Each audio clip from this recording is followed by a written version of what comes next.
Bueno, de hecho Trump hablaba siempre contra el Estado profundo, contra el Estado administrativo. Entonces, y además hay un discurso también de transgresión permanente, ¿no? De transgresión permanente contra la corrección política, contra todo lo que se había instalado como discurso progresista y contra ciertas formas de statu quo.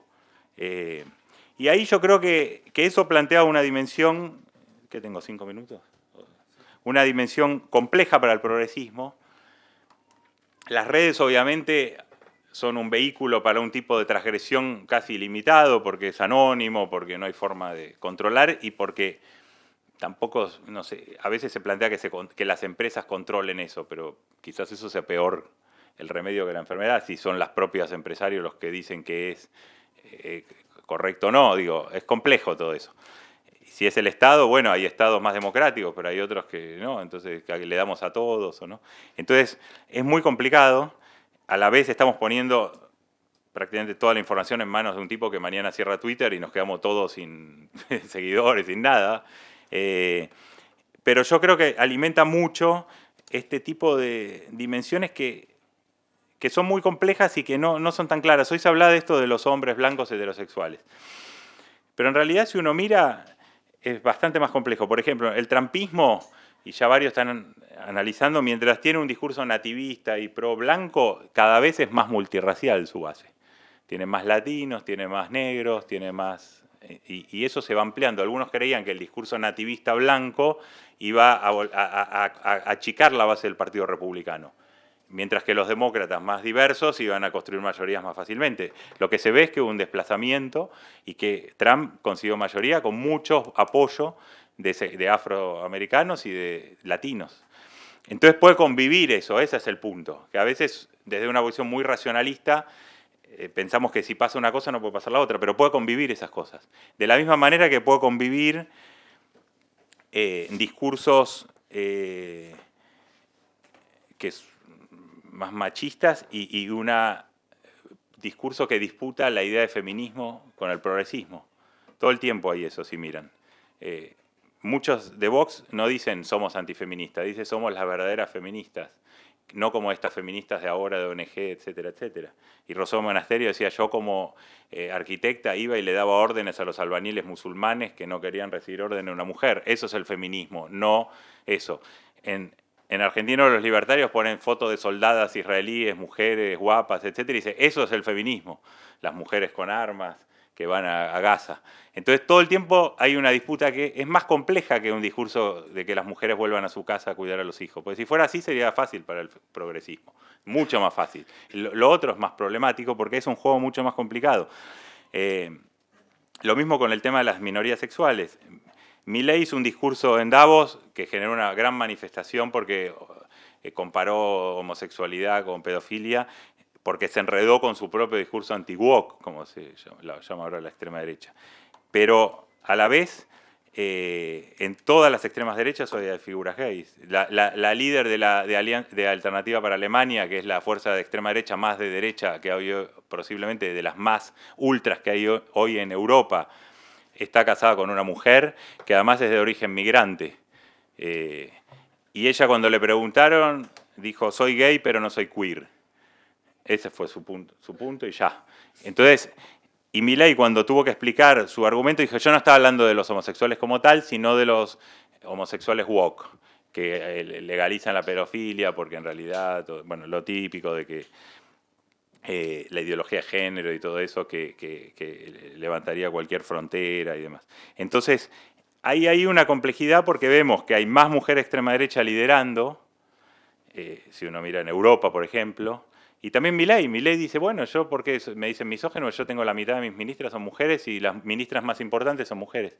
Aparte de su hermana que maneja prácticamente todo el gobierno, la ministra de Seguridad y cargos duros, no es la ministra de Asuntos Sociales, que es típicamente un cargo, no, la ministra de Seguridad, mujer, su hermana maneja prácticamente todo el gobierno, etcétera. Entonces, ahí hay una cosa compleja porque es la activación de una especie de reivindicación de las mujeres antifeministas o antipolítica de género, digamos, anti-ideología entre comillas de género.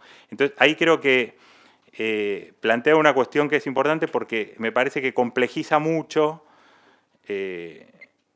la forma de encarar esto por parte del progresismo. Me parece que sería mucho más fácil si todos fueran hombres blancos heterosexuales de 50 o 60 años. Haría eso mucho más fácil porque habría muchos más excluidos y finalmente esa gente sería una minoría. Pero hoy es más complicado porque sí están, y puede convivir, o sea, ese discurso Milei generó una gran movilización LGBT efectivamente, y a la vez otra gente que justificaba diciendo, bueno, no está hablando de los gays, está hablando de esto y la ideología de género, etc. Entonces creo que ahí hay un punto interesante, y quería cerrar con otro aspecto que es que creo que a veces también se exagera un poco, que es la derecha la única que puede manejar bien las redes, que entiende el lenguaje de las redes, etc.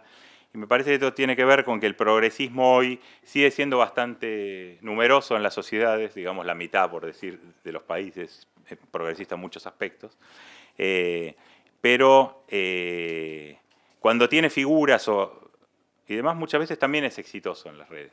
Ahora acaba de ganar las primarias demócratas Zohran Mamdani en Nueva York, contra todo el aparato del partido, ultra financiado por los grandes empresarios, y ganó en gran medida porque tiene carisma y por su campaña a la vez de golpear la puerta de miles de casas de neoyorquinos y de hacer una buena campaña en TikTok, en las redes sociales, etcétera, ¿no? Entonces creo que ahí a veces se unilateraliza mucho, como si todo fuera una cuestión de manejar las redes, ¿no? Y muchas veces el progresismo ahí cae en sobreactuaciones, en cosas que tampoco funcionan. Finalmente, yo creo que las redes, obviamente, la segmentación del voto, toda la utilización del marketing electoral moderno es casi una condición cada vez más necesaria para ganar elecciones, pero al final, si no hay algún tipo de rearme ideológico, de cosas que suenen con la sociedad, hablamos de la candidata que ganó las internas, las primarias de la izquierda chilena, la centroizquierda chilena,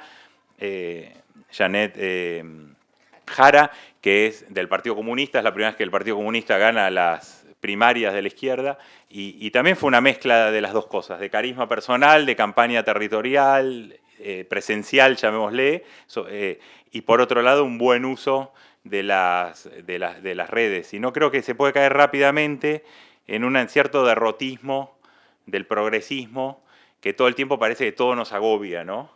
Que la inteligencia artificial, todo parece que el mundo se nos viene encima todo el tiempo, y yo creo que si uno mira América Latina, vemos que en los últimos años hubo muchos avances progresistas. Se aprobó el aborto en muchos países cuando hace 10 años era imposible aprobar en ningún lado, era imposible total. Muchos decían después con un papa latinoamericano, imposible de nuevo. Se aprobó en muchos lugares el aborto, se aprobó en muchos lugares el matrimonio igualitario, y muchas encuestas muestran que pese al ascenso de las extremas derechas, no hay un backlash cultural en las sociedades que sea correlativo al voto a esas figuras. Entonces creo que ahí hay justamente, como no hay una derechización unilateral de las sociedades, ¿sí? De una parte, pero incluso esa parte es muy compleja. Cuando le preguntaron a Milei qué opinaba del matrimonio igualitario, el matrimonio gay, dijo: yo estoy en contra del matrimonio. Para mí el matrimonio en sí es un problema porque es una institución del Estado y yo estoy en contra del Estado. Entonces, después Milei es natalista, teóricamente se compró todo el discurso natalista de Elon Musk, pero él no tiene hijos, tiene 4 perros a los que le llaman mis hijos de 4 patas. Cuando le dijo a Elon Musk, tengo 4 hijos de 4 patas, valga la redundancia, Elon Musk le dijo: eso no cuenta para el natalismo, ¿no? Entonces, la vicepresidenta dice: soy una chica conservadora, no está casada, no tiene hijos. La hermana de Milei tampoco. Entonces tenemos natalistas que no tienen hijos. O sea, creo que ese mundo que aparece como un mundo conservador también es más complicado que eso. Porque antes los conservadores fingían, por lo menos, incluso podía ser gay, pero se armaban una familia, tenían hijos, y todo era de puertas para adentro. Hoy me parece que todo ese mundo es mucho más complicado, y me parece que la derecha, lejos de ser simplemente algo que está proponiendo llevar al mundo hacia atrás, hay un aspecto de eso, pero también creo que la derecha está entendiendo los cambios que hay en la sociedad y muchas veces conecta mucho con esos cambios. El caso de los libertarios claramente conecta con muchas sensibilidades juveniles, producto de cambios laborales, sociales, sociológicos, etc. Entonces, no es que solo hay una cosa como de volver hacia atrás, sino de también una disputa con el progresismo por entender qué hay de novedoso en estas nuevas generaciones, y esa derecha es capaz de interpelar también a eso, y sobre todo a eso, porque en realidad en el caso de Milei empezó con un apoyo muy joven, que después fue expandiendo hacia el resto de la sociedad. Muchas gracias.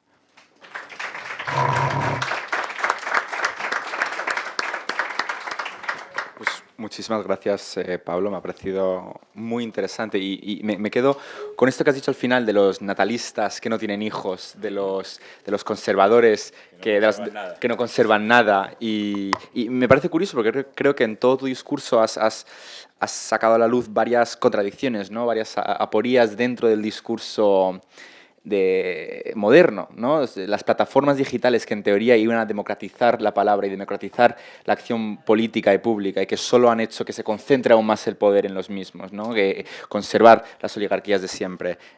Como bien has dicho, los partidos de derechas con líderes homosexuales pero anti-queer, antifeministas que luego dicen que son feministas. Vivimos en un mundo lleno de esto, me parece. La gran confusión tituló un libro un sociólogo francés que publicó ahora, y creo que hay mucho de eso, ¿no? Como que el mundo está confuso. Totalmente. Y pues gracias por enseñarnos esta confusión general, ¿no? Hubo confusión, como ven, no es que la trato de resolver en estas intervenciones. Pues igual Bernabé tiene alguna solución para nosotros. Dejamos la palabra. Perfecto. Justamente iba a hablar de la ambivalencia. Iba a decir que hay una relación ambivalente entre las tecnologías digitales y la democracia. Hablando de libros, dos que me acordé, cuando Pablo nombró a Peter Thiel, el libro que acaba de salir de Alexander Karp, el socio cofundador de Palantir con Peter Thiel, empresa de armamento de inteligencia artificial. ¿Qué filósofo él? Estudió 3 carreras de doctor en filosofía y tiene un libro filosófico sobre la IA militar y por la necesidad de que Estados Unidos asuma un proyecto como fue el proyecto Manhattan después de la Segunda Guerra Mundial, pero con la IA, ¿no? Entonces, todo un planteamiento filosófico. Este libro se llama The Technological Republic, la República Tecnológica. Y otro libro más que quiero recomendarles es El golpe de Estado tecnológico, cómo salvar la democracia de Silicon Valley, difícil la pronunciación, voy a decir el apellido, Sheikh, es parlamentaria europea ella. Este libro es de este año. Y es muy interesante ese libro. Dije ella, pero no estoy seguro si es ella o él. Digamos, bueno, de ese libro voy a tomar una reflexión sobre esta pregunta sobre qué ocurre en la relación entre tecnologías digitales y democracias. Allá por el 2010, Obama tomó una decisión que fue polémica. Le pidió a Twitter que no envíe a las plataformas de aplicaciones de actualización la nueva versión, porque esto podía detener la primavera árabe. Es decir, si todos los aparatos iban a tener que reactualizar, el Twitter se iba a frenar en algunos lugares y se iba a detener la primavera árabe. En 2010 se la llamó a las protestas sociales en Irán Twitter Revolution. 2010. A las protestas sociales en Egipto, Facebook Revolution. Y Obama pidió expresamente a las empresas de Silicon no saquen nuevas versiones, porque hay teléfonos que no la soportan y puede frenar Esta era una noción emancipadora de las redes sociales que iban a terminar con el autoritarismo fuera de Occidente, iban a traer la primavera árabe en todo el mundo, a expandirla, etcétera, etcétera. Bueno, ¿saben lo que pasó? Todo eso se desmontó. En el libro esto lo cuenta, en realidad todas esas movilizaciones no se dieron ni por Twitter ni por Facebook, porque había temor a ser encarcelados. Todos fueron convocados por mail. Fueron convocados algunos por blogs y otros por mail. Y la otra cuestión es que cómo los que fueron puestos en prisión ¿Cómo fueron identificados? A través de sistemas de vigilancia, de hackeo occidentales. Egipto había comprado el sistema de hackeo de Nokia Siemens. Y Irán tenía una versión pirata del sistema Pegasus de Israel. A través de esos sistemas digitales lograron hackear los teléfonos y detuvieron a los manifestantes. Y se terminó todo. Fíjense la ambivalencia, ¿no? La tecnología no fue tanto, quizás el mail, y después se detuvo la cosa a través de los sistemas de espionaje y de vigilancia de Occidente. Después, en el año 2020, la Unión Europea sacó una resolución de control de exportaciones de estos equipos a países autoritarios, con regímenes autoritarios, pero mucho tiempo después. En Argentina, el movimiento social Ni Una Menos de las mujeres surge a través de las redes sociales. Es decir, no se podía explicar ese movimiento que después tuvo correlatos en la región, en España también, ¿no? Y surge en Argentina a partir de las redes sociales. Ni Una Menos como un hashtag, ¿no? del Twitter. Pasamos de los movimientos sociales digitales, es una pregunta, a las milicias digitales. ¿Eso ocurrió? Y si vemos a esto que estoy señalando, podemos decir que no, que eso solo ocurrió en democracias. ¿Sí? Nunca hubo tal movimiento social digital en otros regímenes no democráticos. ¿Sí? Si vamos al ejemplo de la primavera árabe, por ejemplo. ¿Y qué pasó ahí? ¿Qué pasó con los movimientos sociales digitales que hoy, digamos, decidieron, de alguna manera, estar en silencio en este momento? ¿Por qué? Porque la batalla cultural que dan las milicias digitales es muy cruenta. Y sobre todo porque decidieron, y está bien, proteger la salud mental.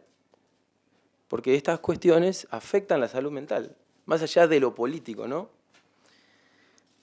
La segunda cuestión que quería señalar, una que me olvidaba, para agregar a lo que comentaba Pablo, sobre los homosexuales.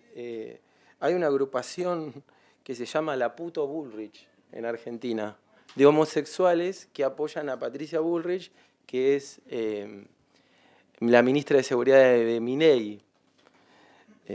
Y claro, y uno de los presidentes de estas redes como CEPAC, no lleva el nombre de CEPAC porque es un universo heterogéneo de redes que se arman, es homosexual, muy conservador en su discurso. Ahora está en el Parlamento Europeo trabajando de asesor para Orbán, es un argentino homosexual.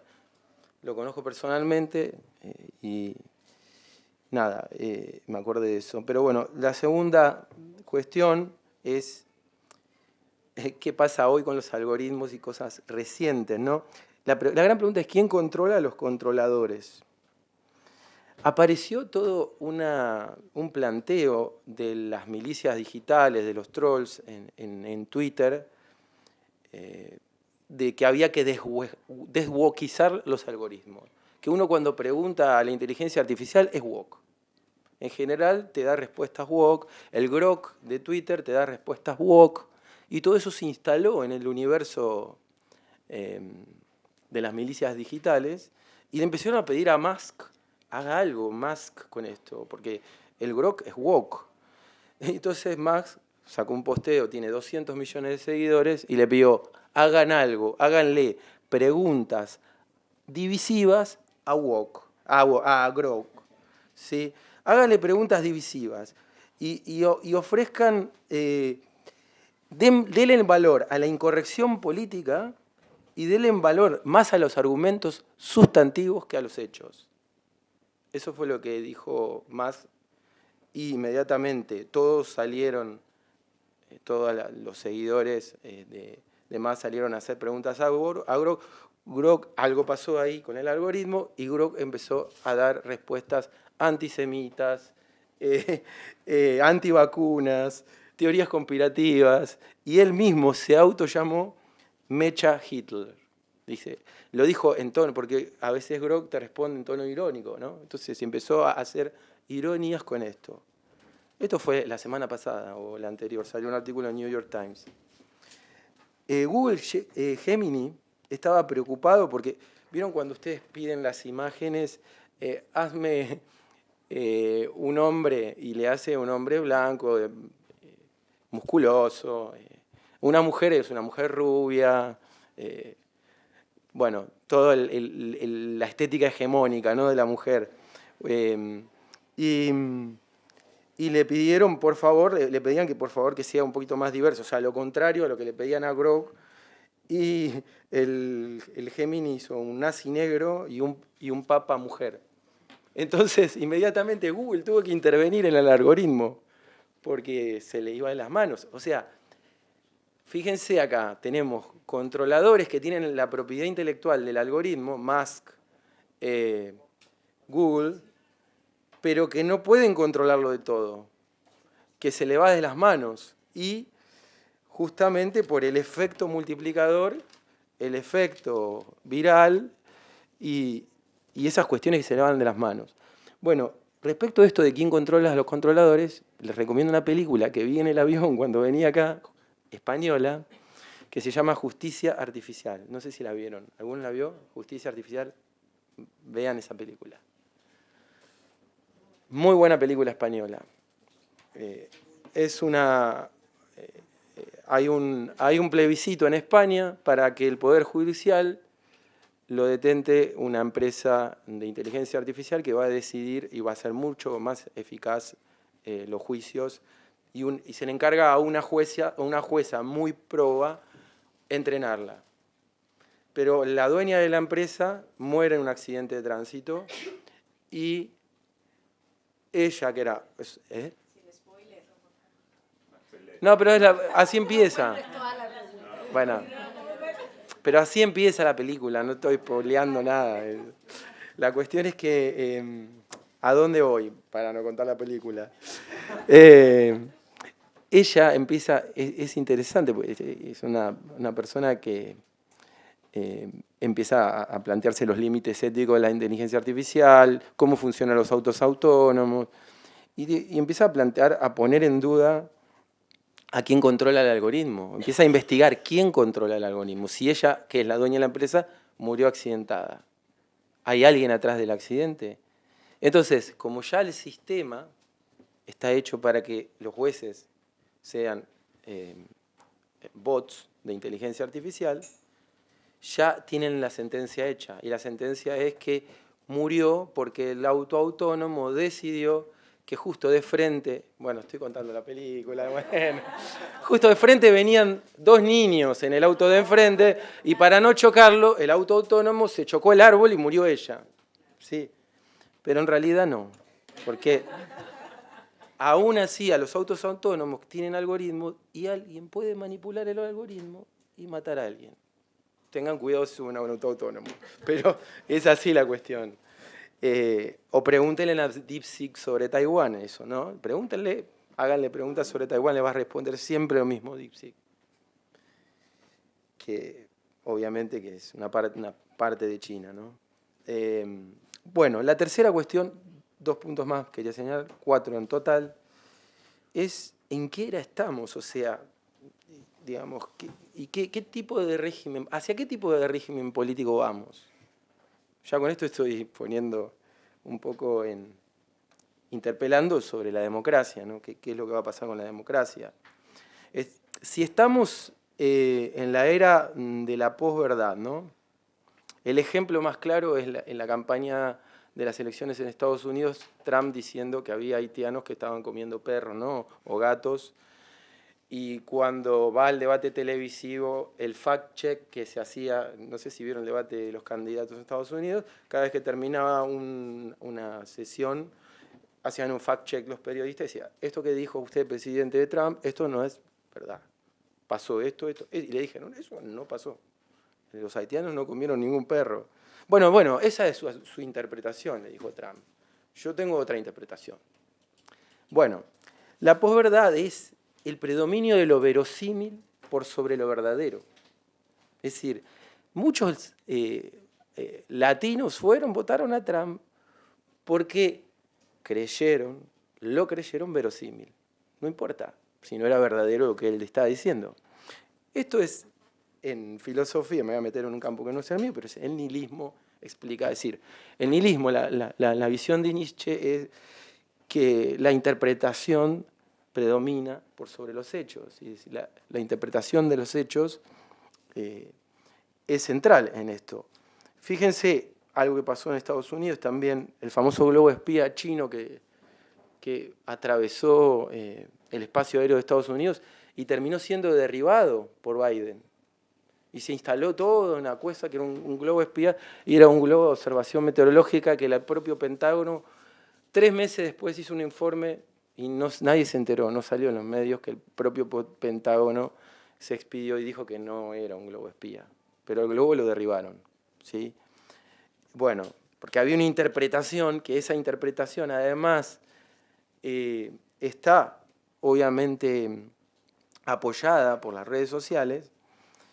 Pero ¿qué quiero decir con esto? Que lo que pasa en las redes sociales tienen consecuencias físicas. Hay un teorema de la sociología que me encanta, de Thomas, que dice, si algo se define como real, las consecuencias son reales. No importa si es verdad. Si yo lo defino algo como real, las consecuencias son reales. Entonces, si me lo creo, va a ser real. Entonces, estamos en dos elementos que digamos que son la base, el sedimento de las redes sociales y de las tecnologías digitales. Una son las creencias y otras son las emociones. Yo creo algo y ahí hay un elemento afectivo, emotivo en la creencia, pasional. Y la creencia está basada en lo verosímil, no en lo verdadero. Creo porque le creo, porque me resulta creíble. No importa el hecho ahí en sí. Bueno, en enero de este año, Meta anunció el fin del fact-checking. No sé si se acuerdan que existía el fact-checking en Twitter. Si a uno escribía algo en Twitter, abajo... Meta lo hizo con WhatsApp, prohibió el reenvío masivo. Bueno, todo eso desapareció este año. Bueno, ¿hacia qué nos lleva esto? Creo que una especie de... los sistemas de desinformación cuando escalan de esa manera, obviamente, y escalan sin procesos de rendición de cuentas, sin límites éticos, sin reglas, sin mecanismos para denuncias, que hoy lo mencionaba a la mañana. ¿Vamos a hacer un sistema híbrido? Es una pregunta. ¿A una anocracia? ¿O vamos a una criptarquía? Cripto es opaco, ¿sí? Algo, o sea, el poder lo tiene alguien, pero no sabemos quién. Como en la película esta de Justicia Artificial. Alguien mató en el auto autónomo, alguien la mató, pero no sabemos quién. ¿El algoritmo solo? ¿O alguien manipuló el algoritmo? Porque si vamos a lo que recién mencionaba con Grok y con Gemini, que se le fue de las manos mismo a Musk, bueno, ¿quién mató acá? ¿Y quién está matando a la democracia? ¿El algoritmo? ¿Los que manipulan los algoritmos? Bueno, estamos en una criptarquía. Bueno, y finalmente la cuarta, que es más esperanzadora, que decía, acá les tengo las soluciones. Recién le preguntaba a Pablo, ¿qué hacemos? Además de angustiarnos, porque nos acompaña cada día la angustia, había un libro de Almon y Verba, los que estudiaron ciencia política deben conocer, La cultura cívica, que hablaba que una cultura cívica tiene un componente súbdito participante, es decir, tiene un componente que tiene que ver con los límites y con lo informativo, el ciudadano informado, y con lo participante, es decir, la libertad de expresión, la libertad de ejercer cargos públicos, es decir, tiene esos dos componentes. La pregunta ¿es posible una cultura cívica digital? Es decir, una cultura cívica digital, es decir, que contenga esos dos grandes elementos, el componente súbdito, el componente, súbdito suena un poco, ¿no? Pero tiene que ver con eso, digamos, el registro del límite, y participante, el registro de la libertad. Bueno, podría ser, bueno, es una pregunta, pero algunas cosas mencionaba ayer la ministra, no, la secretaria, perdón, la secretaria de Estado, creo, si no me... Sí, porque hablaba de los discursos de odio y que, bueno, esto lo planteó Sánchez, creo, en Davos, de que las redes sociales deberían extinguir el anonimato, es decir, que todo, para ser usuario de una red, tiene que poner nombre y apellido. Bueno, como nos pasa con las aplicaciones de pago, que nos hacen una foto, ¿no? Después nos piden el documento y hasta tanto no hagamos eso, no la podemos usar las aplicaciones de los bancos. ¿Deberían hacer así las redes sociales? El Twitter, el Instagram, lo que sea. Bueno, no vamos hacia, en este momento no, porque de hecho los tech bros están planteando justamente eso, decía, la libertad de expresión sin límites. Porque lo que ellos decían que a veces en las dictaduras los seudónimos te protegen. Es verdad eso. Alfonsín, en la dictadura de Onganía, escribía, ustedes, bueno, hablo como si estuviera en Argentina, pero Alfonsín fue el primer presidente que tuvo Argentina en democracia, en 1983, pero antes de ser presidente, él escribía en una revista, no me acuerdo ahora el nombre, pero con un seudónimo, Alfonso Carrido Lura, que era el nombre de él, pero Lura es Raúl, cambiaba Alfonso, Carrido es Ricardo, el segundo nombre, ¿no? Y usó eso durante años, ese seudónimo, para no ser encarcelado, pero finalmente fue encarcelado por la dictadura de Onganía. Pero esa era es el argumento hoy de los tech bros de Silicon, que los seudónimos te protegen. Bueno, preguntémonos qué pasa con esto, hagámonos estas preguntas. Y finalmente, una ciudadanía digital necesita una base mínima, la capacidad de discernir entre hechos y emoción. Con las emociones, o sea, lo que contaba recién Pablo de los bytes, es justamente que el progresismo le tocan la fibra, o sea, y el progresismo cae en la parte emotiva, y ahí es donde los hechos quedan nublados. Es decir, ¿dónde están los hechos? La ciudadanía necesita de la conversación informada, que está basada en los hechos, no en las emociones. Capacidad crítica en temas concretos. Bueno, y finalmente, yo creo que lo último que quería decir, por lo menos hasta ahora, es que el tecno-optimismo de los principios de los 2000 nos llevó hasta acá. Si no es tiempo del tecno-pesimismo, o como decía Gramsci, pesimismo de la razón, optimismo de la voluntad. Bueno, gracias.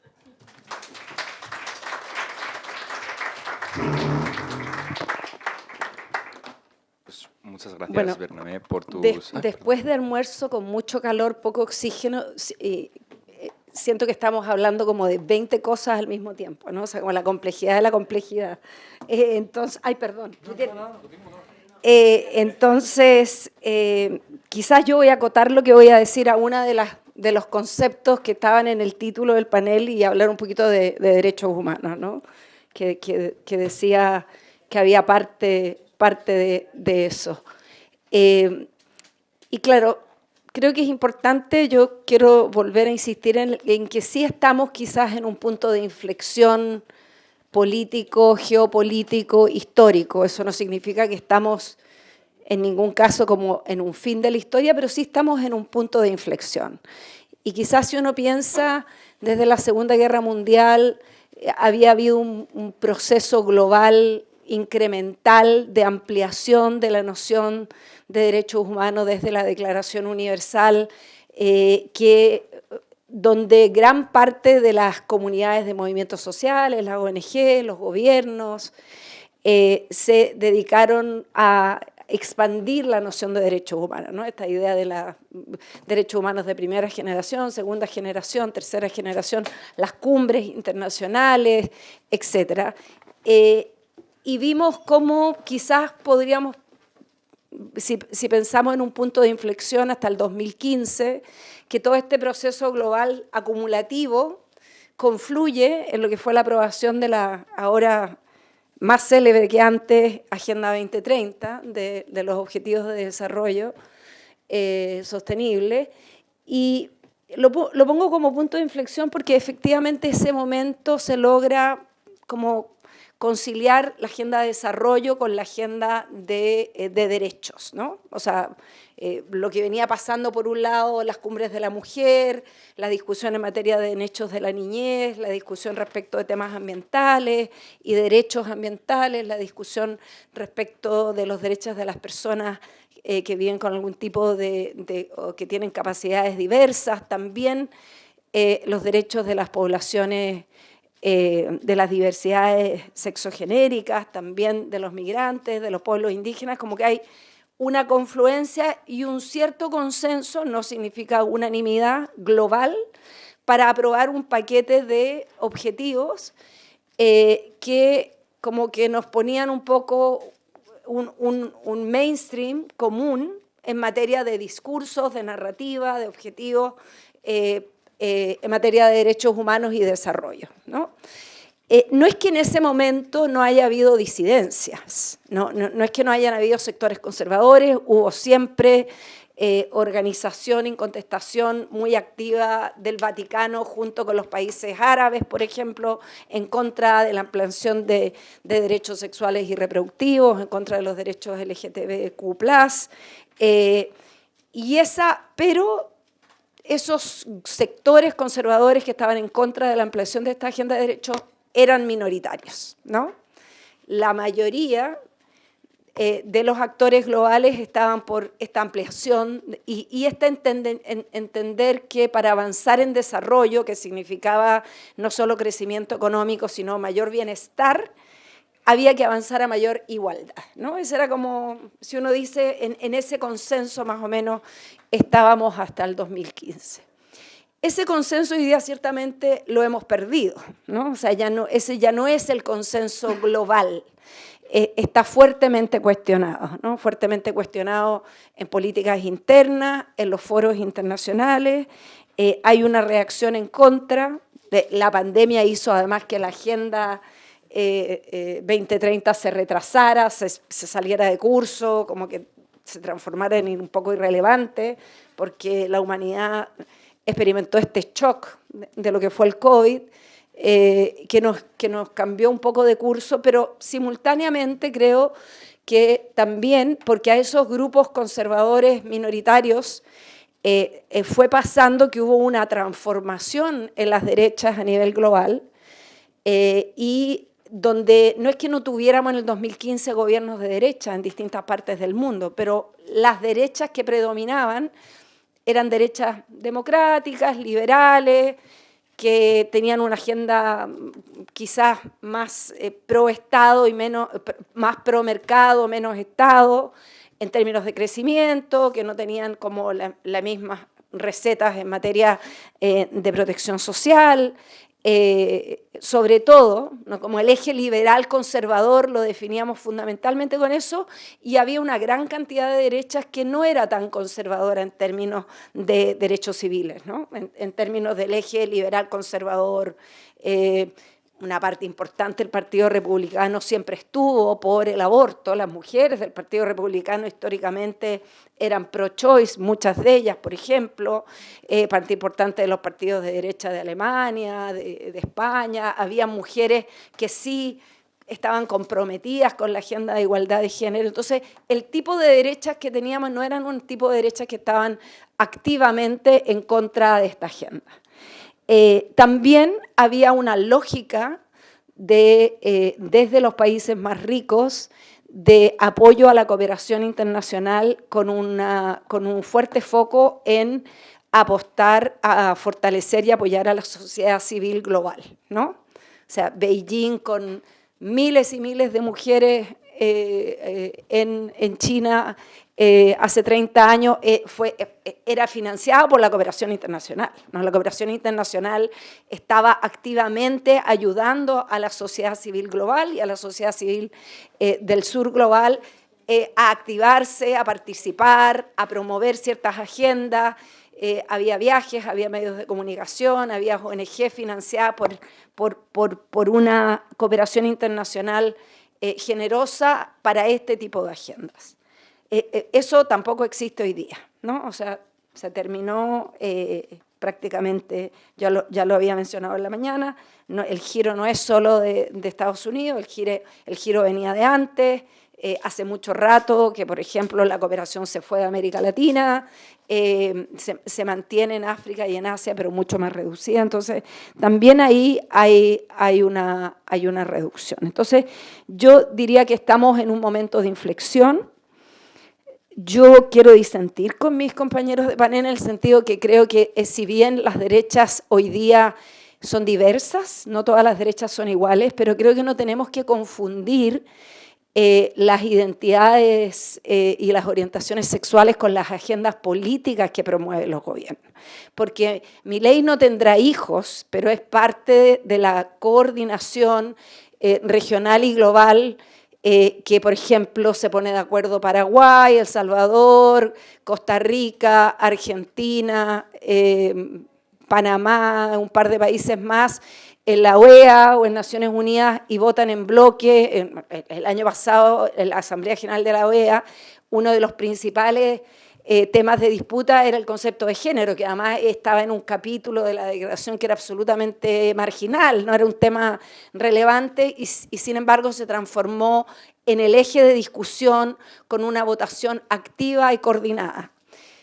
Todo lo que ha sido, por ejemplo, las elecciones para los integrantes de la Corte Interamericana de Derechos Humanos y los consejeros de la Comisión Interamericana ha sido ideológicamente disputada con los países de derecha de nuestra región, poniéndose de acuerdo para apoyar jueces a la Corte Interamericana que voten activamente en contra de la agenda de género, de los derechos LGTBQ+, de los derechos de los pueblos indígenas. Entonces, más allá de las sutilezas y idiosincrasia de cada régimen y de las personas, de la vida de las personas, o sea, puede que Milei no tenga hijos y no esté en contra, digamos, no tenga problema en...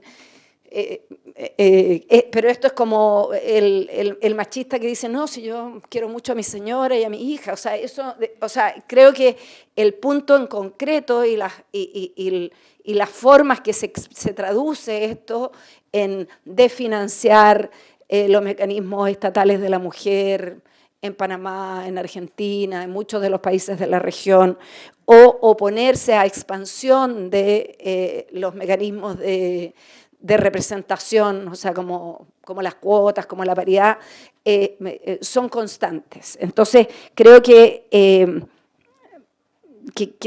no es, esto no es, o sea, me parece que es menos blanco y negro. Hay en muchas de estas dimensiones el retroceso de la agenda de derechos humanos es global, está articulada transnacionalmente, está financiada y apoyada por centros de pensamiento fuertes que tienen del Heritage Foundation en Estados Unidos, la Fundación para las Políticas Públicas en Hungría, digamos, o sea, esto no es como coincidencia y aleatorio, digamos, hay la cumbre y yo les voy a recomendar un podcast del país que se llama La Familia Correcta, una investigación de 6 capítulos interesantísima donde muestra justamente la articulación transnacional del natalismo, digamos, y las políticas antiaborto, antiderechos sexuales y reproductivos, antifeministas, y en pro anti-matrimonio igualitario y en pro de la familia correcta, ¿no? O sea,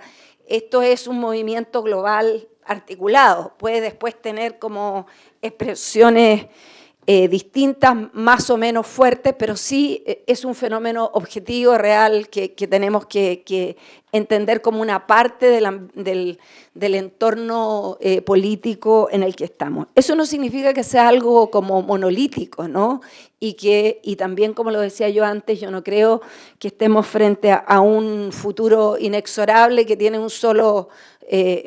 una sola desenlace. Pero sí tenemos unas ciertas condiciones mucho más adversas. Parte importante de los movimientos iliberales tienen una dimensión antiglobalismo, no antiglobalización, pero sí hay una fuerte crítica y un intento de desmantelamiento del sistema multilateral, de financiamiento de Naciones Unidas, ataque en contra de la Corte Internacional Penal, de la Justicia Internacional Penal, en América Latina la arremetida en contra del sistema interamericano de derechos humanos es muy fuerte. No solo se han salido Venezuela y Nicaragua, sino que también Perú y otros países de derecha están o intentando desmantelar el sistema interamericano, debilitarlo, desfinanciarlo o cooptarlo desde adentro, ¿no? Bueno, hay que decir de Estados Unidos que ha dicho que no va a seguir financiando este sistema.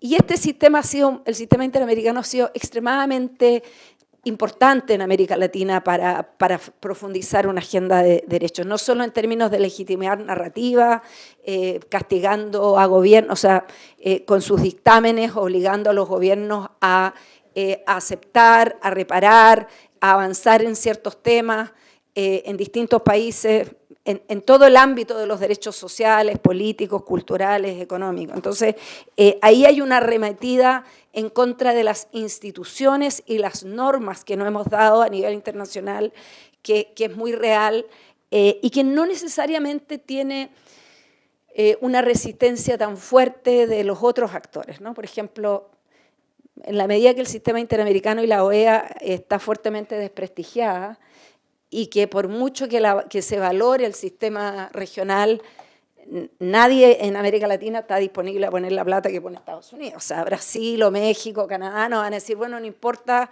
nosotros reemplazamos el financiamiento que ponía Estados Unidos. Entonces, más allá del apego normativo, hay una dimensión, digamos, de la dura realidad económica que también tiene un impacto. Entonces, estamos en ese contexto.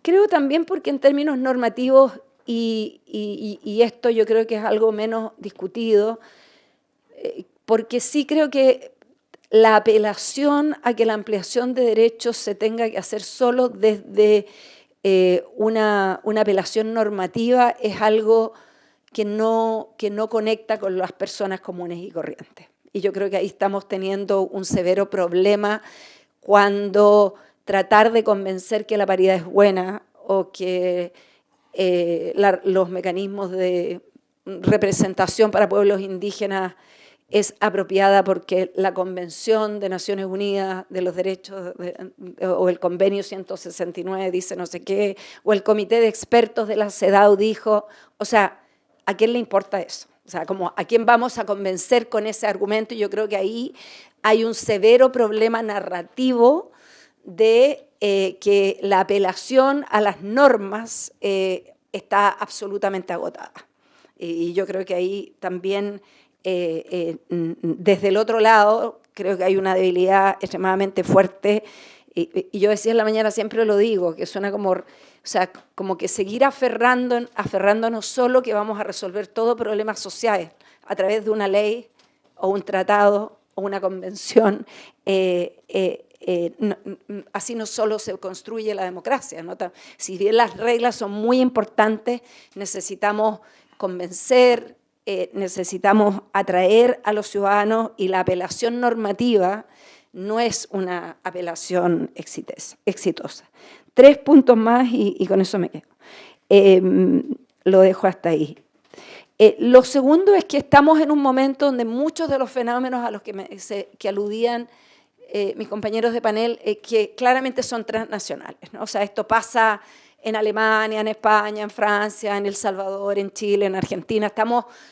Tenemos las mismas disputas, las mismas narrativas, con especificidades, pero hay también la digitalización y la transformación de nuestras formas de tener debates hace que lo que pase en una parte tenga mucha incidencia en otra, ¿no? La elección de Donald Trump, la puesta en escena de Bukele es tremendamente importante para todo el resto de América Latina y el mundo.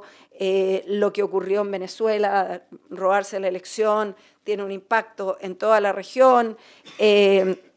La primaria de Nueva York la vemos todos en vivo y todos estamos enterados y sabemos lo que está pasando y podemos seguirla. La persecución de migrantes en España también. O sea, muchos de nuestros debates están interconectados. Muchas de las formas en que se reproducen estas dinámicas atraviesan nuestras fronteras y por lo tanto también las formas de responder a ellas pueden ser comunes. Lo tercero es que yo decía, bueno, no estamos en el fin de la historia, yo creo que también muchos de estos procesos son volátiles, ¿no? Pasamos de Trump y Elon Musk, los dueños del planeta, los mejores amigos, ¿qué van a hacer durante 4 años juntos? Duró, ¿qué? 3 meses la amistad y después nos estamos peleando todos. O sea, esto no está escrito en piedra y no todo es permanente. No todo es permanente, también tenemos que ver, hay otras dimensiones, qué va a pasar en las elecciones de medio término en Estados Unidos, va a ser gravitante para cómo sigue esto, si Bukele no logra resolver los temas económicos, en algún momento se va a acabar el combustible de la seguridad y la gente va a empezar a decir, bueno, ya sí, está bien, pero igual necesitamos trabajo, digamos, igual necesitamos recursos. O sea, esto no es una línea única. En nuestra región, además, tampoco es cierto que, y en eso concuerdo con Pablo, que la derecha es como que todo es un movimiento hacia la derecha. El caso de México es muy relevante, pero no es el único, ¿no? O sea, en un contexto donde la mayoría de los países hay alternancia, en México gana el continuismo de izquierda con el 70% de apoyo y con un triunfo aplastante, no precisamente con una agenda tibia en materia de izquierda, y no solo gana, sino que gana mucho más de lo que había ganado. Una elección que estaba totalmente definida como la de mi país, que hace 2 años se venía diciendo que la segunda vuelta iba a ser sí o sí entre las dos derechas y que la izquierda ni siquiera iba a poder llegar a la segunda vuelta. Hoy día está totalmente abierta y una candidata que tenía el 40% de conocimiento en las encuestas gana una primaria con relativamente poca participación, pero que se transforma repentinamente en todas las encuestas está primera y la candidata de la derecha tradicional queda tercera. Entonces, una elección muy abierta y así estamos viendo en otros. Entonces, esto sigue siendo procesos dinámicos volátiles, ¿no? Nosotros, el informe de democracia que decíamos el año pasado era la salud de la democracia en un contexto de incertidumbre radical.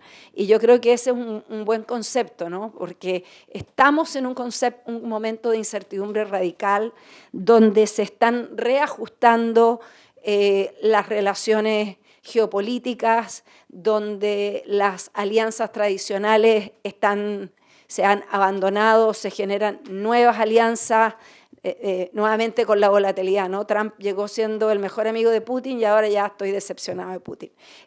Pero el rol de China a nivel planetario en América Latina, el rol de la Unión Europea y cómo estamos relacionándonos y cómo somos capaces de reconstruir nuestro sistema internacional va a ser gravitante respecto de cómo seguimos.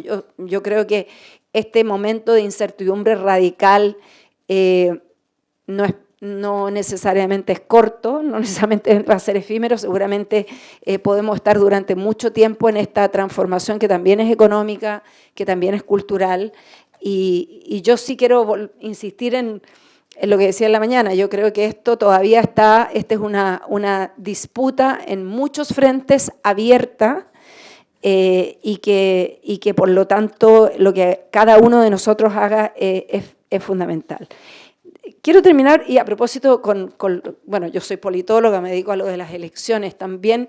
Creo que es importante que tengamos cuidado en no reproducir cosas que no necesariamente son ciertas, porque es cierto que Trump ganó con más apoyo en la segunda vez que en la primera, pero Trump volvió a perder, pero masivamente en el voto negro, pero por mucho, digamos. Volvió a ganar en el voto blanco. 8 de cada 10 votos de Trump son votos blancos. 8 de cada 10 votos de Trump son votos de personas blancas. Y entonces hay ahí una dinámica que en Estados Unidos es compleja. El electorado, hay divisiones urbano-rural. El voto rural se va más a los republicanos que a los demócratas. Hay una división de género. Las mujeres negras votaron 90% por Kamala Harris y solo como en 70% por los hombres negros. O sea, Trump logró mejorar un poquito. Los hombres hispanos, Trump logró pasar la barrera del 50%, pero no en las mujeres hispanas. Hay también un fuerte sesgo socioeconómico, donde los sectores populares ya hace un rato que están apoyando más a los republicanos que a los demócratas, y eso es un fenómeno también que se da en Europa con los partidos socialdemócratas, que están perdiendo adhesión en los sectores populares. Entonces, el discurso de estas derechas también tiene un componente socioeconómico de clase muy fuerte, apelando, digamos, a reivindicaciones importantes de sectores que se sienten excluidos, digamos, del desarrollo. Entonces, es cierto que el fenómeno es más complejo, pero tampoco es cierto que los negros votaron en mayoría por Trump, digamos. O sea, no, pero lo que pasa es que no sé si todos manejamos los números, y creo que es importante que tengamos claro que sigue siendo una sociedad profundamente dividida en términos raciales, y eso hace y tiene un impacto electoral. Y bueno, ¿y qué decir de las trampas electorales del Partido Republicano, que es cientos de libros, por qué las democracias mueren? Y, o sea, lo que han hecho los republicanos en Estados Unidos, se lo hiciera cualquiera de nuestros países en América Latina, de la cantidad de trampas para jugar con las reglas del juego, para que no haya una competencia leal respecto de los distritos, respecto de los órganos electorales, respecto de los mecanismos de votación. O sea, es infinita la cantidad de distorsiones que tiene el sistema electoral de los Estados Unidos que ha hecho que la cancha se vaya desemparejando. Entonces, no todo es virtuosidad respecto al candidato, sino que también, y esto lo vemos en otras partes también del planeta, no solo en Estados Unidos, que decir de Venezuela, de adecuar las reglas electorales para tener una ganancia respecto a todos los adversarios. Eso.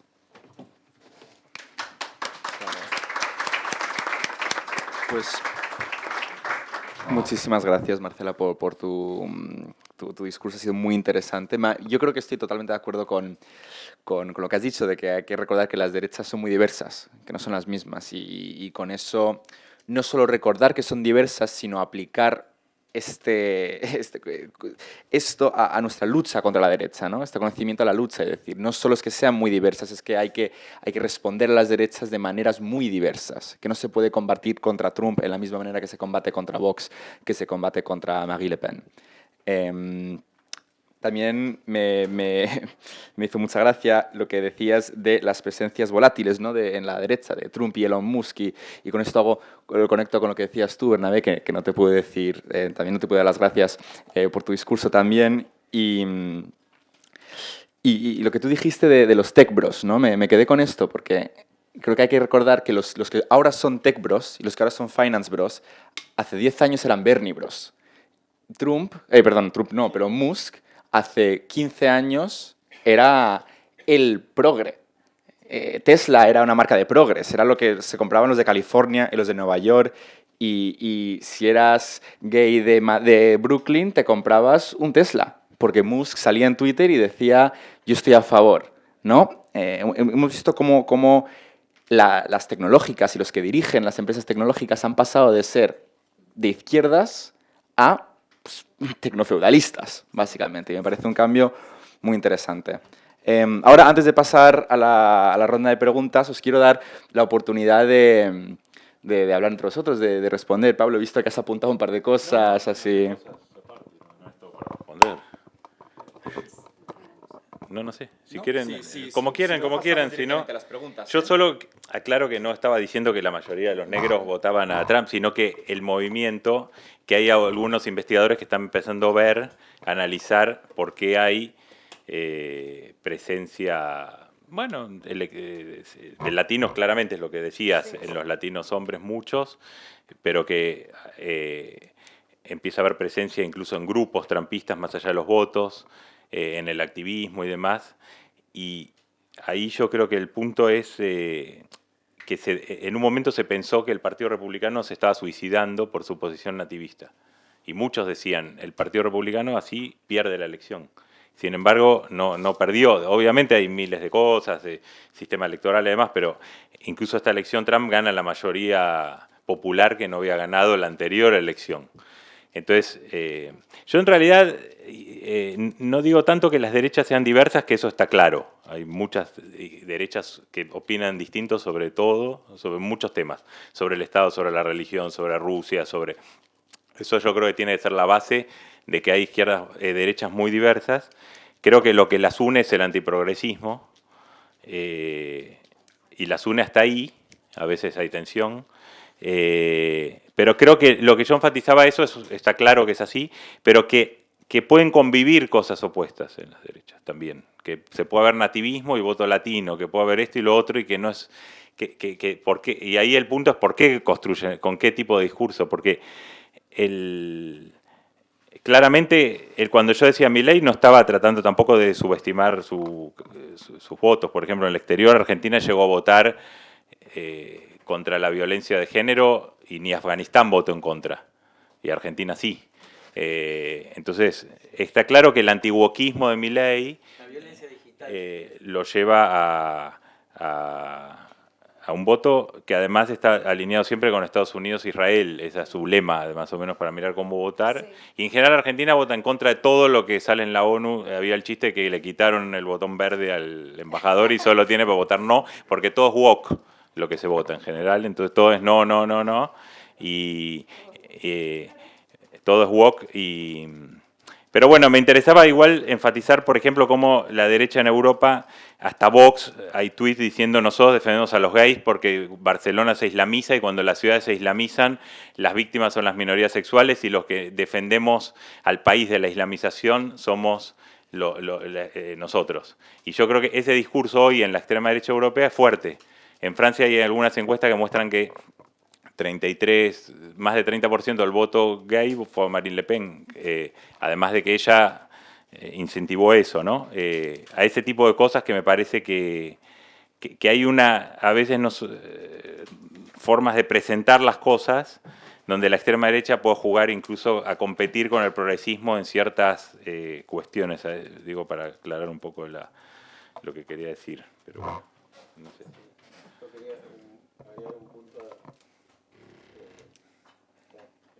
Ahí.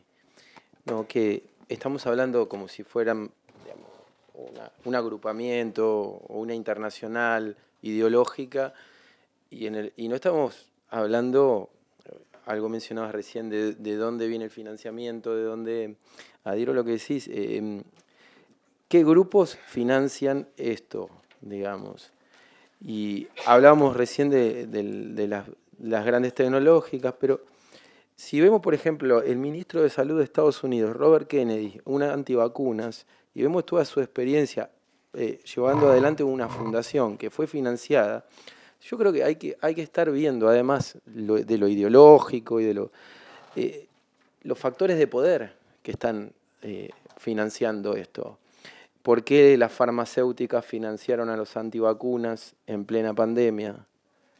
Porque eran competencias las vacunas con los fármacos. ¿Por qué? O sea, ¿por qué las tecnológicas hoy antes eran de izquierdas, woke, y de pronto Meta o Zuckerberg ahora es reaccionario? Justamente porque hubo un avance tal de la inteligencia artificial que ya ahora están viendo otra frontera. Y para ir hacia esa frontera tienen que cambiar el discurso. Y no les importa cambiar el discurso realmente, les importa el negocio. Entonces, son factores de poder. Y después,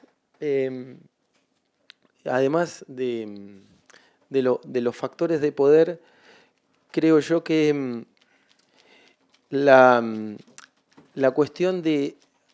A mí me gusta más hablar de reaccionarismo que de derechas o de conservadores. Es decir, ¿por qué? Busca conservar el statu quo. La derecha generalmente ha sido liberal, la centro-derecha. Es decir, ha sido estatucuista, en términos de relaciones internacionales, ha buscado preservar, adaptarse al orden internacional liberal, ¿sí? Los reaccionarios no, es decir, quieren romper con el orden internacional liberal y quieren retrotraer, esa es la cuestión diferente, a un orden anterior. No quieren preservar nada, no son conservadores. Y esa es la gran diferencia. Que quieren retrotraer a un orden premoderno, el orden internacional moderno que se forma en el concierto europeo, primero la paz de Westfalia, después el consenso de la Sociedad de Naciones que cae y después el post-Segunda Guerra Mundial. Bueno, todo eso fue dando lugar al proceso que hoy conocemos como orden internacional liberal. Bueno, quieren retrotraer hacia atrás. ¿Hacia dónde? Bueno, hacia la reacción romántica post-ilustración. Puede ser, es un momento, la reacción romántica en Europa, o puede ser el momento medieval. Y si hay algunos elementos ahí, porque se reconocen supremacistas, civilizacionistas, judeo-cristianos. Es decir, en el trasfondo de ese pensamiento, esa cosmovisión, hay un supremacismo, es decir, buscan la pureza de la civilización occidental y entienden a Occidente como un solo Occidente, el judeo-cristiano, no el Occidente moderno, el judeo-cristiano. Entonces, ahí hay una cosmovisión, claro, dentro de esa diversidad que el mundo cambió y bueno, lo que pasa con las realidades de las familias, demográficas, etcétera, etcétera, en otro contexto. Ahora, otra pregunta ¿es eso reeditable? Creo que no. Pero esa es la diferencia, creo, entre un reaccionario y un conservador, y que tiene que ver en cómo ve las relaciones internacionales. Pues muchísimas gracias a los tres. Sí, un aplauso por nuestros ponentes, por favor. Muchas gracias. Ahora pasaremos, como siempre, a la ronda de preguntas y me encantaría ver nuevas manos y escuchar nuevas voces, así que si no habéis hecho alguna pregunta esta semana, por favor, hacedlo ahora, es el momento. Pero aún así, empezamos con la directora. Empezamos con la directora, que tiene el privilegio de... Hombre, oye, algún privilegio tengo que tener. Bien, muchísimas gracias a los tres. A mí me ha encantado además porque yo creo que nos ha aterrizado, ¿no? Hemos estado mucho volando el plano de lo teórico, de lo analítico, de la inteligencia artificial y yo creo que entramos en los hechos que ilustran estos procesos de los que venimos hablando estos días. Yo tengo Pablo, hay una cosa que me gustó especialmente de tu ponencia y que creo que no podemos perder de vista, de hecho lo hablábamos antes, que es el factor de lo real, de lo corpóreo, que también Lasalle lo mencionaba. No nos quedemos solo en que esto se construye en la red, ojo, la red lo multiplica, lo facilita, le da la herramienta, pero la red no es el eje y no es el objetivo. Y yo estoy pensando no solamente en lo que está pasando en España, en Murcia, en Torre Pacheco, ¿es que se llama así? O sea, lo importante que es la reunión, ¿no? Y la encuentra y la construcción de la comunidad que pasa de lo virtual a lo presencial es fundamental para el fortalecimiento de estos movimientos reaccionarios, porque entonces ahí encuentran la construcción de unos otros muchísimo más clara, ¿no? Y la creación de unas identidades y de unos grupos. Pienso mucho también en el caso de América Latina en los evangélicos. El evangélico se ha construido, y el poder político evangélico está construido no en la red, está construido en la presencia y está construido sobre la creación de comunidad. Y este es un factor que estamos perdiendo un poco de vista cuando nos pensamos mucho en es que esto es individualismo, es que esto es redes, es que esto es digital. Sí, pero hay un factor comunitario en la construcción de nosotros, el natalismo es esencialmente ese comunitarismo que tiene detrás.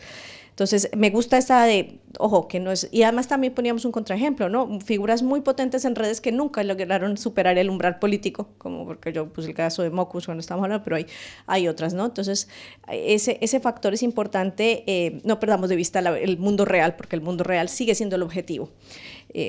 Otra cosa, lo de las figuras, ¿no?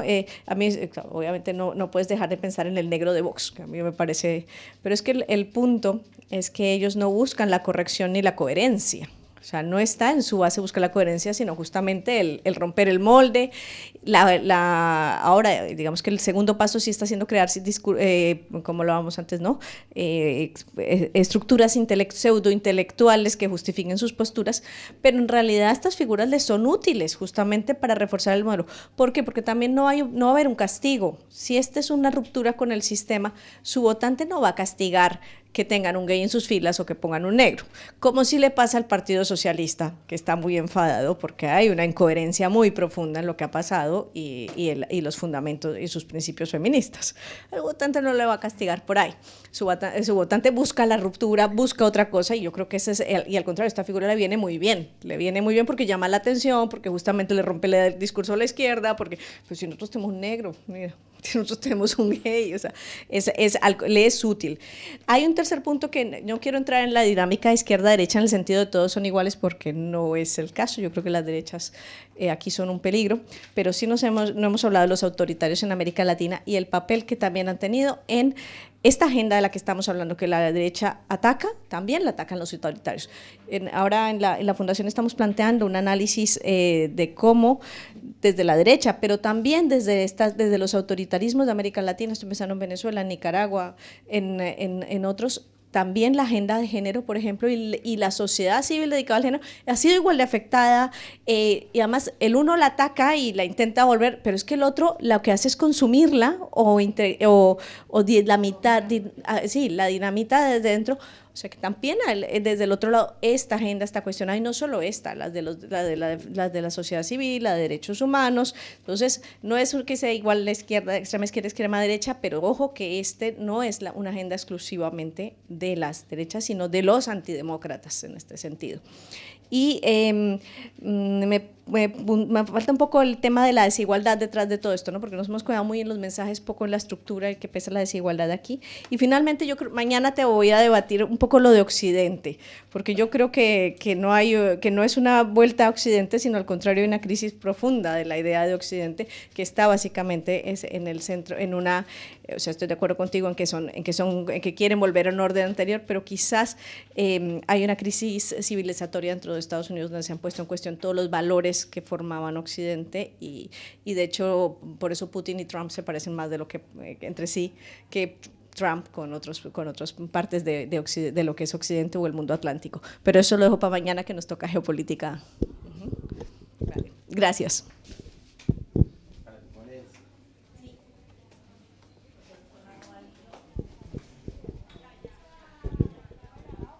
Muchas gracias. Esta pregunta la había empezado a preparar en el panel de la mañana y me gustaría complementarla ahora con lo que han expuesto los expositores. Es interesante pensar el retroceso en la agenda de derechos humanos y particularmente el derecho a la comunicación en el marco de esta conversación, especialmente porque una incertidumbre radical también se caracteriza por los movimientos estos líquidos que de pronto cosas que hoy se daban por sentadas ya mañana no lo son. Y ahí la desinformación, los deepfakes y los discursos de odio, naturalmente pienso que hay que hacerse cargo a través de una regulación, pero también hemos dicho en estos paneles que la regulación por una parte está agotada y que se requiere tanto más en calidad que en cantidad. En este contexto, ¿cuáles principios o componentes considerarían al momento de construir una regulación ideal en esta materia? Sí, hay un par de preguntas más. Sí, aquí adelante había una, ¿no? Hola, buenas. Muchas gracias a los tres por la ponencia. La verdad es que ha sido bastante interesante. A mí me ha llamado la atención lo que comentaba Pablo, la complejidad, ¿no?, a la hora de pensar en las derechas, de que como hay conceptos, ¿no?, que tradicionalmente pues, están más en boga por parte de la izquierda que la derecha se apropia, que en general pues quizás la frontera, ¿no?, entre izquierda y derecha, o la lógica izquierda-derecha, está cada vez más difuminada, y convendría incluso pensar más bien en lógicas de ganadores y perdedores de la globalización. Y a colación de esto, quería lanzar la pregunta de, bueno, ¿qué valoración hacéis de los partidos que, digamos, pueden emerger, o qué espacio hay para que aparezcan partidos de tercera posición entre izquierda y derecha? Se me ocurre el partido Escisión del Die Linke en Alemania, pero también otros partidos o otros movimientos que parten de la izquierda, por ejemplo Bukele, aunque luego pues lleguen a otro punto. Entonces, no, la pregunta es esa, ¿qué valoración hacéis de esos partidos que pueden acabar surgiendo entre medias? Perdón, la última cosa. Los partidos del medio, pero no entendí bien qué... O sea, partidos que no se adscriben ni a la izquierda, okay, ni a la izquierda ni a la derecha, y que surgen, pues digamos, integrando elementos de... ok, sí, entendí. Empezamos con esas tres, como queráis, ¿quién quiere empezar? Pablo, si Yo puedo hablar de esta última, la otra les dejo, lo de la regulación les dejo a mis compañeros, que son más competentes. No tenemos ningún abogado.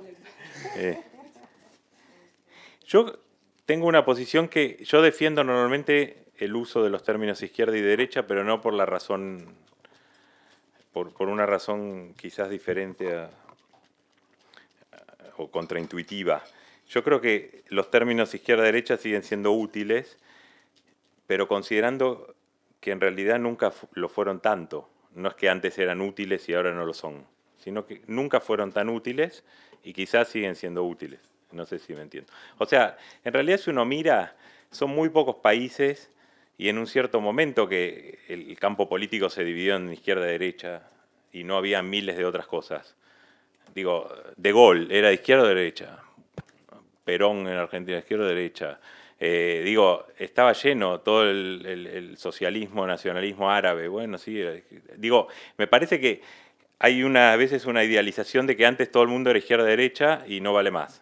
Y en realidad nunca fue tanto eso. El propio nazismo hubo mucho debate de dónde se colocaba, el fascismo italiano venía a la izquierda, Mussolini, pero pues, o sea, se volvió de extrema derecha. Yo creo que si bien esos términos servían hasta cierto punto, son términos que son ordenadores, no es que, digo, y me parece que no son fáciles de reemplazar si uno los toma así, como grandes términos ordenadores, pero si uno después quiere ser más preciso, se hacen esos gráficos donde dice, bueno, izquierda conservadora, izquierda liberal, derecha conservadora, derecha liberal, pro-atlantista, pro-rusa,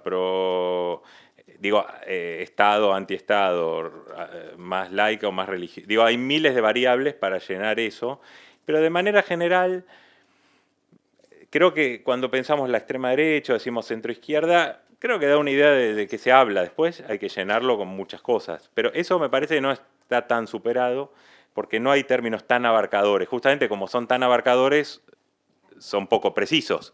Porque si son muy precisos no te abarcan tanto y tenés que tener muchos, que son todo esto que decía de los cuadrantes.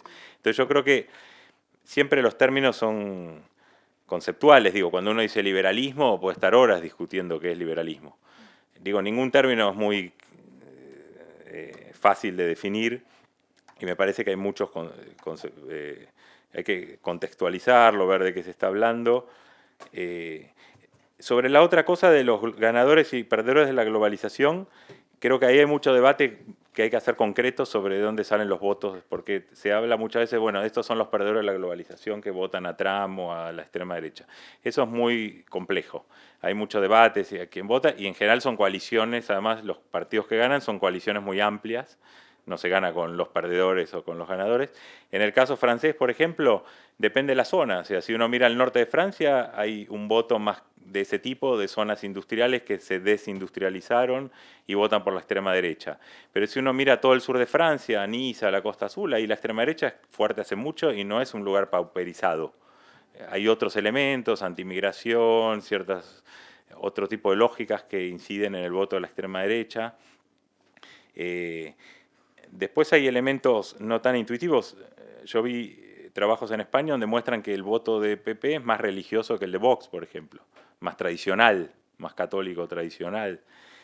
Yo creo que es verdad que hay perdedores de la globalización en zonas deprimidas que votan fuerzas que se presentan como más proteccionistas, etcétera, pero me parece que hay de todo ahí, digamos, y hay que ver mejor, digamos, ¿no? Es lo mismo en España, digo, hay además hay muchas razones por las cuales la gente vota a la extrema derecha, digo, puede ser porque creen que son antiindependentistas, porque creen que hay muchos inmigrantes, porque hay mucha inflación como en Argentina, digo, las razones son muy amplias para ver eso. Y creo que también hay otro riesgo, que es que muchas veces se cree que la extrema derecha crece por el voto de la izquierda, que se decepciona y vota a la extrema derecha. En realidad eso existe en algunos lugares, pero la extrema derecha en general crece con los votos de la derecha. O sea, lo que se traspasa, por eso es que cuando la extrema derecha crece, la derecha o la centroderecha cae. Porque ese es ahí. Después puede haber votos de zonas que votan al Partido Comunista y ahora en Francia votan a la derecha, es verdad. También depende, hay derechas más populistas que interpelan más a ese electorado. Como mencionabas, hay temas de género, hay temas... Una variable muy fuerte, por ejemplo, en Europa es las grandes ciudades, muchas veces respecto de... En Francia, París y otras grandes ciudades respecto de las ciudades intermedias. Pero hace poco salió un artículo en El País que mostraba que el voto AfD en Alemania crecía mucho en esas ciudades intermedias donde ya no tenés médicos, tenés que ir a 30 kilómetros para conseguir uno, te cierran los comercios que tenías. O sea, son zonas que se deprimen, pero no solo por la globalización, sino por crisis del estado de bienestar, por muchas cosas, ¿no? Y entonces ahí hay un voto más rural, que no es rural campesino, digo, ciudades pequeñas o del interior, que se sienten que esa vida que había en esos lugares se fue vaciando, ¿no?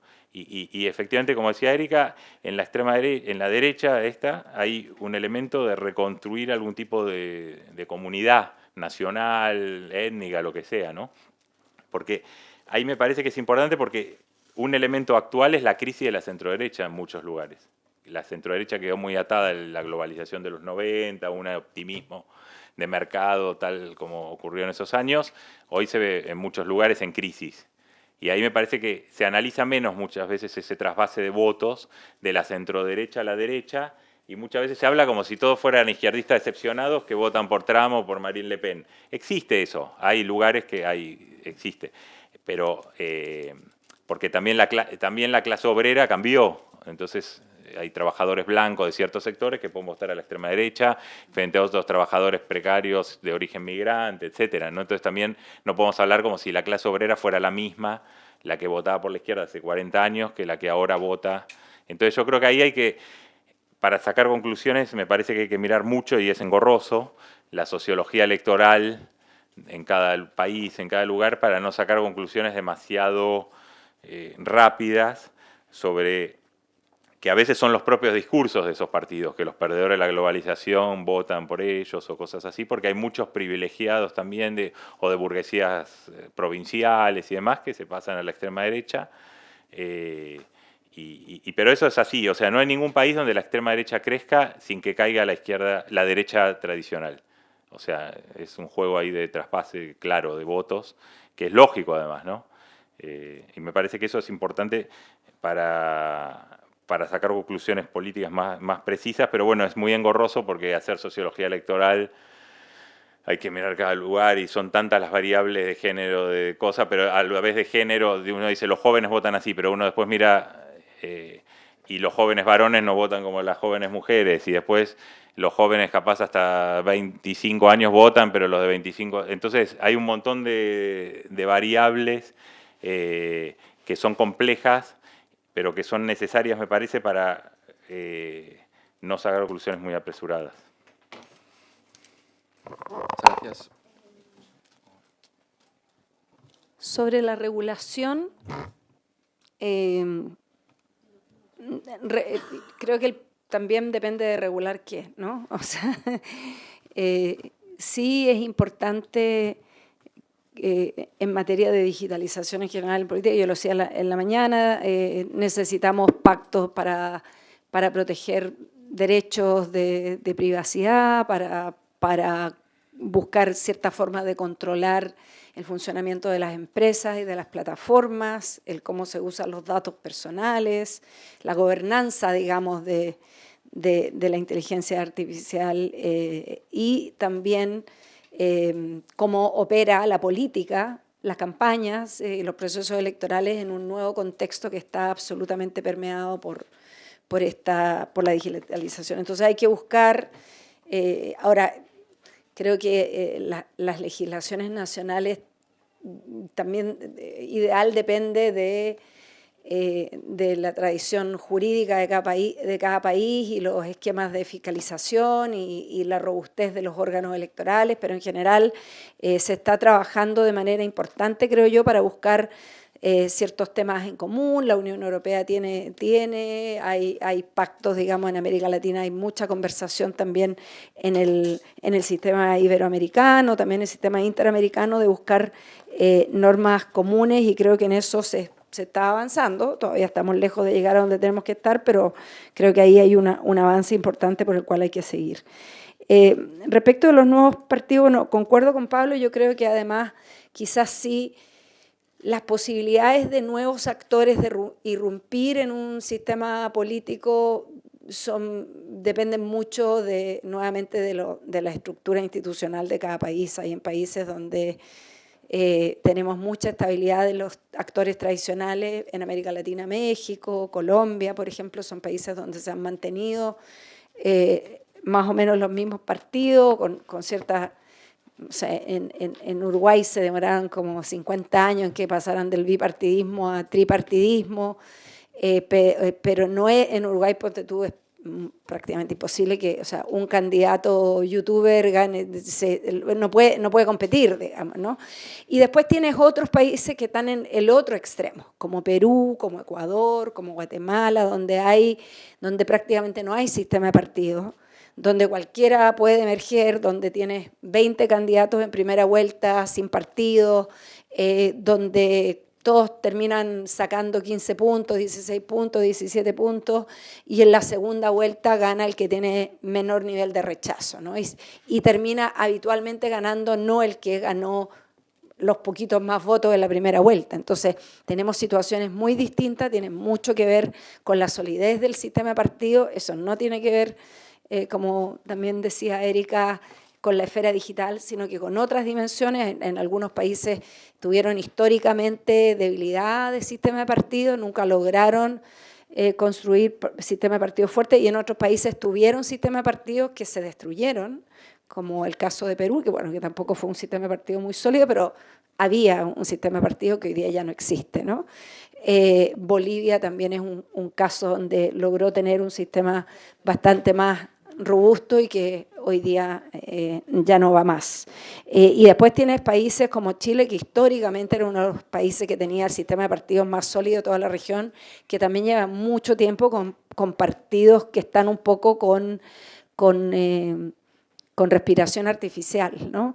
Y ahí claramente emergen, digamos, la última elección presidencial se disputó por dos candidatos que venían de fuera del sistema tradicional, la socialdemocracia tradicional, la Concertación no logró pasar a la segunda vuelta, la derecha tradicional tampoco. Todas las disputas electorales hasta la última habían sido disputas entre la Concertación y Chile Vamos, y eso se quebró. No sabemos cuán definitivo es eso, pero bueno, hoy día nuevamente la candidata que se instala en la primaria, nuevamente la socialdemocracia tradicional no logra instalar una candidatura, y vamos a tener una candidata comunista. Entonces, muy diverso. Y finalmente el tema de la desigualdad, ¿no? O sea, yo creo que nosotros publicamos un estudio junto con el PNUD a principios de año de gobernanza y efectos redistributivos, donde vemos que lo que tratábamos de hacer justamente es volver a instalar la discusión respecto de que sigue existiendo una fuerte relación entre formas de democracia, modelos institucionales, distintos arreglos institucionales y los productos y las conclusiones redistributivas de los distintos países. Entonces, vemos que, para hacer la historia corta, pero vemos que efectivamente hay una relación importante, o sea que la gobernanza importa, ciertos factores tienen impacto, pero que no es toda la historia. Incluso, o sea, hay países que tienen todas las condiciones institucionales favorables y que tienen efectos redistributivos positivos como Uruguay. Pero hay otros países que tienen conglomeraciones favorables como Chile y tienen malos efectos redistributivos o peores respecto de su estructura institucional. Y otros que tienen una estructura institucional relativamente débil, como Brasil, han tenido mejores efectos redistributivos debido a las políticas públicas, a los partidos, a la agenda y también a la representación de los sectores populares, ¿no? El poder de los sindicatos, el poder de la protesta y por otro lado el poder de los grandes conglomerados y las élites. Entonces, este es un tema que cruza la política latinoamericana, que es hoy día cada vez más complejo, así como las alineaciones de izquierda y derecha, pero sigue siendo gravitante respecto de cómo funciona la política, ¿no? Y cuáles son los resultados, a pesar de que entre tanto otro discurso como que desaparece un poco la preeminencia de las propuestas de sociedad respecto de redistribución, del rol del Estado, del rol del mercado, pero eso sigue siendo un tema trascendente en la región. Y perdón, quería decir una cosita que es como la nota al pie respecto de los latinos en Estados Unidos también es muy interesante como el detalle, porque claro, nosotros somos solo latinos cuando estamos fuera de nuestro país. O sea, uno es colombiana, chilena, nicaragüense, salvadoreña, y en Estados Unidos el voto latino, las diferencias nacionales hacen diferencias radicales. Son los cubanos, nicaragüenses y venezolanos los que votan por el Partido Republicano y los mexicanos que siguen votando masivamente por el Partido Demócrata, y los otros son minoritarios, se distribuyen, pero el voto cubano-americano, venezolano-americano y nicaragüense es el voto que hace la distinción de los latinos hacia Trump, con una expectativa quizás no tanto respecto a las políticas internas, sino que esperando, como todos podemos ver estos videos de los venezolanos lamentándose en redes sociales, esperando que Estados Unidos iba a tener una posición respecto del gobierno de Venezuela, y que iba a ser distinto Trump y también respecto de la acogida de migrantes indocumentados. Entonces eso también es algo que, como a propósito de los pelos en la sopa, ¿no? Muchos pelos en la sopa. Sí. Respecto a la pregunta sobre la regulación, este año fue la cumbre de París, ¿sí?, sobre la IA. La discusión sobre la regulación de la IA es un poco el síntoma del quiebre del orden internacional y de la competencia de diferentes propuestas o proyectos de orden internacional. Hoy estamos en un momento de disputa por cuál va a ser el orden internacional futuro. Y la discusión sobre la IA es central en esa disputa. Eso en un contexto de crisis de Occidente, sobre todo de crisis de la idea de universalidad de Occidente. Entonces, ¿esto qué quiere marcar? Que cuando se discutió la Carta de Naciones Unidas, esa idea estaba en auge de Occidente universal. La Carta Universal de los Derechos Humanos, ¿no? Esa idea hoy está en crisis, eso hace que esté mucho más fragmentada y la economía política de la regulación nos lleve a una fragmentación en distintos grupos. Está bastante desordenada, lo que mostró la Cumbre de París. La Cumbre de París mostró varias posiciones. Se ha hablado acá de desregulación, ¿no?, de la postura de las tecnológicas, pero la postura de la tecnológica no es la de desregulación o la autorregulación, es la antirregulación. Lo que están haciendo son coaliciones de veto en todas las cumbres, donde se definen el orden internacional. ¿Qué es el orden internacional? Hedley Bull, académico de Relaciones Internacionales, lo definía como el conjunto de principios que regulan las relaciones o el comportamiento de los estados.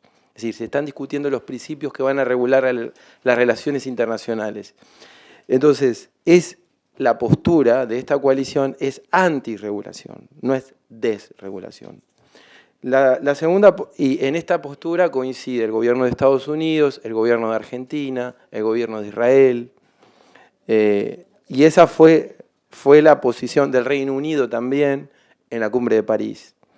Luego hay otra postura que habla de regulación vinculante, es decir, es una postura pro-regulación, pero además de que sea vinculante. Esta es la postura de la Unión Europea, de Canadá, de Japón, de Noruega, de Nueva Zelanda, de establecer un marco legal estricto centrado en los derechos humanos, la ética, la supervisión humana de la IA. Luego hay una tercera postura, que es la de la soberanía tecnológica, de que cada país regule lo que va a hacer con la IA. Esta es la postura de los BRICS, la postura de Rusia, de China, de Irán, de Corea del Norte. Es decir, no están en contra de la regulación, pero sí que de la regulación multilateral, que la hagan los nacionales. Brasil, que está dentro de la BRICS, no está en esa postura. Brasil, México, Chile, Sudáfrica, Indonesia, apoyan la regulación y el establecimiento de principios de ética global, pero tienen una desconfianza del dominio del norte global, entonces plantean una serie de principios para reducir la brecha entre el norte y el sur en materia tecnológica y creen necesario discutir el nuevo orden internacional sobre la base de esos principios. Por ejemplo, estas son posiciones que se vieron en la Cumbre de París sobre la regulación. Y algunos apoyan la Carta de la UNESCO y esa es más o menos el estado de la situación, obviamente con el lobby de las grandes tecnológicas, antirregulación, no desregulación. Y finalmente, yo les hago una pregunta, porque esto me impresionó en una entrevista que vi esta semana a Sam Altman. ¿Cuántos de ustedes tienen pago ChatGPT, la versión paga de ChatGPT? Levanten la mano. Nadie. Nadie tiene el ChatGPT pago. O por ahí le da vergüenza, estoy pagando porque realmente es caro. Pero puede ser, si hago esta pregunta, si hago esta misma pregunta en el curso de empresarios que está acá, me van a levantar todos la mano. Pero casi seguro. En el grupo de empresarios van a levantar todos la mano. Bueno, estamos... Claro. Pero si les pregunto quién usa ChatGPT, van a contestar todos, ¿no? Bueno, el tema es que estamos en ChatGPT 4. El ChatGPT 4 Bueno, no, igual si quieres usarlo, vas a usar el 4, no puedes usar el 1. El 4 se lanzó en 2014. Entonces le preguntan a Sam Altman, pero ¿cómo está pasando tanto tiempo y no sale el 5? ¿Cuándo sale el 5? Secreto, dijo. Porque el 5 va a tener unas innovaciones, dijo, no puedo decirlas. ¿Y qué va a tener el 5? No lo sé. ¿Y cuándo va a salir? No lo sé. Bueno, es decir, los cambios tecnológicos van de manera más acelerada, son exponenciales, son cualitativos, que van dejando obsoletos las regulaciones de inmediato. ¿Y por qué Sam Altman responde así? Porque no quiere regularse. Entonces, si él dice cuándo va a salir el 5, ya va a haber una presión regulatoria sobre eso. Entonces, fíjense, controlan los tiempos de la regulación. Debería haber algo ahí que digamos que tengan que exponer eso. Bueno, está difícil regular. Imposible. Pues muchas gracias a todos. Altman controla el tiempo de la regulación y yo el tiempo de esta mesa y desafortunadamente ha llegado a su fin. Muchísimas gracias a los tres, sinceramente ha sido increíble. Marcela, Bernabé, gracias por haber intervenido varias veces esta semana. Bueno, nos ha encantado a todos. Pablo, nos hubiera encantado haberte tenido en otra ponencia también, pero ya nos hemos ido con todo lo que nos has contado hoy. Gracias a todos. Mañana nos vemos aquí a las 10, como siempre. Y ya sí, ¿no? Sí, a las 10. Sí, a las 10. Y ya es el último día. Disfrutad de vuestra tarde. Pasáoslo bien. Hasta luego.